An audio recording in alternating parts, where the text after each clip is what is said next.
અને હવે આવે છે પોઈન્ટ, તમારા મોબાઈલને સત્સંગી બનાવો. બીજું, પેલું બધું હવે આ થોડોક બીજી રીતે મોબાઈલને આપણે બદલવાનો છે. લગભગ તમે બધાને મોબાઈલને સત્સંગી બનાવ્યો જ હશે. મોબાઈલને સત્સંગી બનાવવાનો એટલે શું? તો એની અંદર તમારે જો પેલા વચ્ચે થોડીક વાત લઈ લઈએ. જો મોબાઈલ આવ્યો તો શું થયું ખબર હે?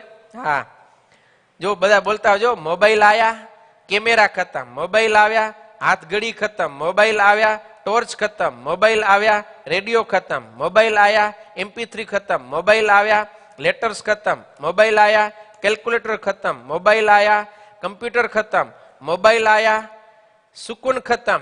અને ये मोबाइल अगर आपकी बीबी के हाथ में आया तो आप खत्म. खबर है ने? हाँ, तो તમારા મોબાઈલમાં શું છે એને આધારે ખબર પડે કે તમારો મોબાઈલ સત્સંગી છે કે કુસંગી છે.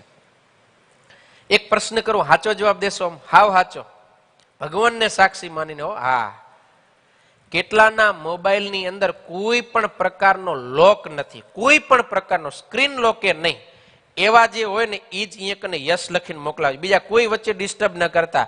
જેના મોબાઈલમાં કોઈ પણ પ્રકારનો લોક નથી, એપ્લિકેશન નહીં, સ્ક્રીન લોક પણ નથી, કોઈ પણ વ્યક્તિ તમારો મોબાઈલ લઈને આખે આખો ખુલી શકે, ગમે ત્યાં જવું હોય ત્યાં જઈ શકે એવો ઓપન મોબાઈલ જેનો હોય એવા અહીંયા યસ લખજો. પીના પટેલ, એક યસ આવ્યો. Rameshchandra Patel, Manisha Patel, only games world, લ્યો નામ છે ઓનલી ગેમ્સ વર્લ્ડ ને એના મોબાઈલની અંદર લોક નથી એકે. દિવ્યેશ પટેલ, વિનોદ પાંચાણી, અરવિંદ દબાસિયા, ચેતના દોશી, જીતેન્દ્ર સોની, જીનલ સિંગાલા, જાગૃતિ પટેલ, અલ્પેશ પટેલ, નિમિષા પટેલ, હેમાણી પટેલ, કાંતુ પટેલ, વંશ પિંડોરિયા, ચેતન માહેશ્વરી, મધુ પરમાર. આ બધા સાચું બોલતા હશે? તો દલીલો આવવા માંડી, એક્સક્યુઝ આવવા માંડી, તો પછી સ્વામી સિક્યુરિટી ન રહે. સ્વામી બધા જૂઠા છે. જો પ્રેમજી સિયાણી કીધું, સ્વામી બધા જૂઠા છે. લોક છે પણ વાઈફ ને ખબર છે. મનીષ ભુવા, યસ યસ, લોક છે પણ છોકરાને ખબર છે. અશ્વિન પટેલ, ઇન્દોર, લોક નથી. જસુ પિંડોરિયા, બધા જૂઠા છે. જો ઘણી વખત એવું કહેતા હોય છે પ્રવચનકારો કે તમારા મોબાઈલમાં લોક છે એનો મતલબ એવો છે કે કંઈક ને કંઈક એમાં અયોગ્ય છે. પણ હું એવું નહીં કહું, કારણ કે સિક્યુરિટી પણ એક વસ્તુ છે. બધાય માણસો માત્ર અંદર ખરાબ વસ્તુ છે એટલે જ લોક કરે છે એવું જરૂર નથી. કોઈ સારી વસ્તુ છે પણ આપણે સેફ રાખવાની છે તો પણ આપણે લોક રાખીએ છીએ. પણ મહદ અંશે એવું છે કે તમારા મોબાઈલમાં જો લોક હશે તો કંઈક ને કંઈક, કોઈક ને કોઈક અયોગ્ય વસ્તુ એના દ્વારા થતી હશે, અયોગ્ય સ્ટોરેજ હશે, ન હોવાનું હશે તો જ લોક હશે. એટલે 100% એવું જો એ નથી કે તો વાતને સમજજો, ઘણા સિક્યુરિટી રીઝનથી પણ રાખતા હોય છે. પણ લોક હોવો એ આપણને ચોક્કસ અયોગ્ય હોવાની શંકા ઉત્પન્ન કરાવે છે. આ પણ એક રિસર્ચ થયેલું અને સાહજિક રીતે સમજી શકાય એવી વાત છે. બરોબર ને? તો આપણે અહીંયા જોવાનું છે કે આપણા મોબાઈલને આપણે સત્સંગી બનાવવાનો. કોઈ પણ ખરાબ વસ્તુ મોબાઈલની અંદર ન હોવી જોઈએ. આજે જ કરો. શું ઇન આઉટ? હા, શું અંદર નાખશો ને શું બારે કાઢશો? તો કીર્તન ભરી દો. તમારા મોબાઈલમાં જેટલી સ્પેસ છે ભગવાનના કીર્તન ભરો. એકદમ નંદ સંતોના ગાયેલા, તમને જેવું મ્યુઝિક ગમતું એની સાથે રેકોર્ડ થયેલા કીર્તનો ભરો અને ફિલ્મી સોંગને આઉટ કરો, કાઢો, ડિલીટ કરો. અત્યારે ને અત્યારે ખપે નહીં. તમારા મોબાઈલને સત્સંગી બનાવશો તો જ તમે સત્સંગી રહેશો. આ સાંભળજો, જો તમારો મોબાઈલ સત્સંગી હશે તો જ તમે સત્સંગી છો. તમારો મોબાઈલ સત્સંગી નથી તો તમે સત્સંગી નથી. તમારો મોબાઈલ સત્સંગી નથી તો તમે સત્સંગી નથી, એમ હું કહું છું. હા, એટલે તમારા મોબાઈલને સત્સંગી બનાવો. મૂવીના સોંગ ડિલીટ આઉટ અને ઇનપુટ શું કરશો? કીર્તન.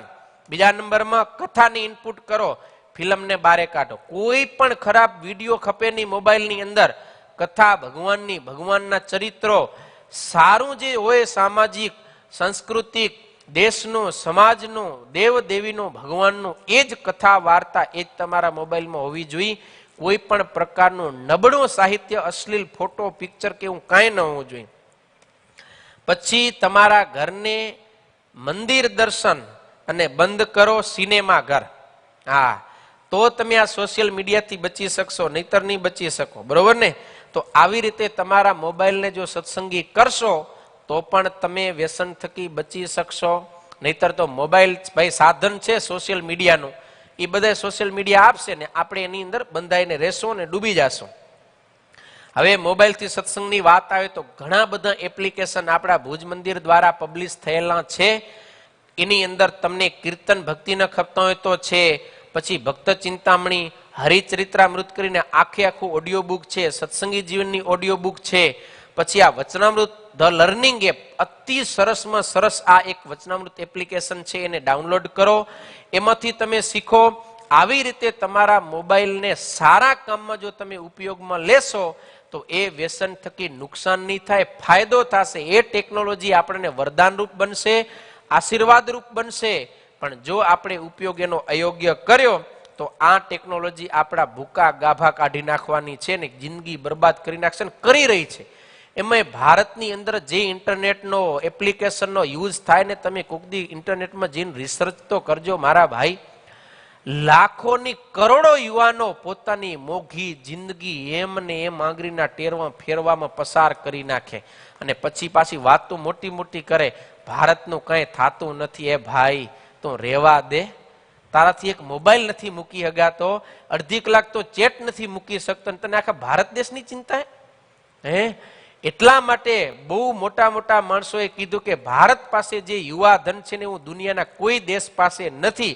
પણ બીજા બધાએ દેશોએ ભારતને નબળો કરવા માટે એટલા બધા એપ્લિકેશનને સોશિયલ મીડિયા આપ્યું અને ભારતના યુવાનોને યુવતીઓને એના વ્યસની બનાવ્યા કે કોઈ દી ભારતનો યુવાન કે યુવતી ઊભો ન થઈ શકે. એના કારણે ભારત દેશ ક્યારે મહાસત્તા બની ન શકે. વર્લ્ડ લેવલે આ કાવતરા ઘડાયા છે ને એના આપણે બધા ભોગી બન્યા છીએ. માટે હે નવ યુવાનો, જાગો, સમજો, વિચારો અને બુદ્ધિનો ઉપયોગ કરો કે ક્યાંય આપણે આવા ખોટા ષડયંત્રના ભોગી તો નથી બની જતા ને, ક્યાંય આપણે આ સોશિયલ મીડિયાના ચુંગલમાં ફસાઈ તો નથી જતા ને. અને જો ફસાઈ ગયા હોય ને, આંખ ઉઘાડીને જુઓ, હજી પણ મોડું નથી થયું, સમય છે. જો સમયે ચેતી ગયા ને તો જિંદગી આપણી આબાદ થઈ જશે અને સુખપૂર્વક જિંદગી જીવી શકશું. પણ જો આ ખાઈમાં પડ્યા રહ્યા ને, જિંદગી એવી ભયંકર આવવાની છે આગામી દિવસોમાં. આપણે જીવતે જીવત મોત માંગશો ને, મોત નહીં આવે અને જીવી પણ નહીં શકાય એવી જિંદગી આપણે જોવી નથી. એટલા માટે ખાસ સમજજો અને બની શકે એટલું વહેલી તકે આ સોશિયલ મીડિયાનો યોગ્ય અને જોઈ તો જ ઉપયોગ કરજો. જો ફોગટનો ઉપયોગ થયો એના દ્વારા ક્યારેય કોઈ પણ પ્રકારના ફળની પ્રાપ્તિ નહીં થાય.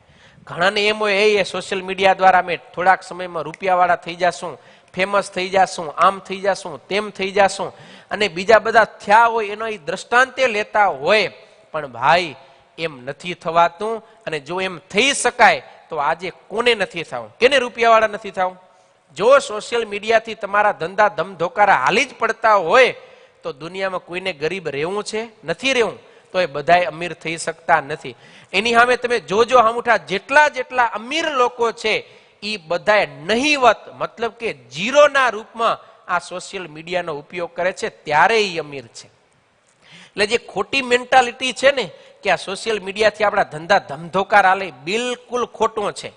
જેટલા જેટલા સફળ છે ને બધાના જીવન તમે વાંચી લેજો, રિસર્ચ કરી લેજો, એ સોશિયલ મીડિયાથી દૂર છે એટલા માટે જ એ સફળ છે.